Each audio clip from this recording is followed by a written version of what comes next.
சங்கீதம் 37:4 சொல்லப்பட்டிருக்கிறது, கர்த்தரிடத்தில் மனமகிழ்ச்சியாயிரு, அவர் உன் இருதயத்தின் வேண்டுதல்களை உனக்கு அருளிச் செய்வார்.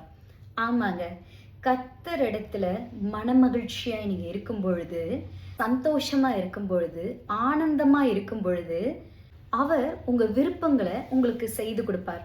அவர் உங்க மனதுல இருக்க வருத்தங்களை உங்களுக்கு சரி செய்வார். அவர் உங்க மனதுல இருக்க ஏக்கங்களை உங்களுக்கு தீர்த்து தருவார். அவர் உங்க மனதுல இருக்க குழப்பங்களை சரி செய்வார். அவர் உங்க மனதுல இருக்க பல நாள் ஏக்கங்களை மாற்றி தருவார். இன்றைக்கு நான் உங்களுக்கு ஒரு நற்செய்தியை சொல்றேன். கடவுளிடத்துல நீங்க மனமகிழ்ச்சியா இருக்கும் பொழுது, ஏசப்பாவை நோக்கி பார்க்கும் பொழுது உங்கள் முகம் மகிழ்ச்சியினால நிறைந்ததா இருக்கும்.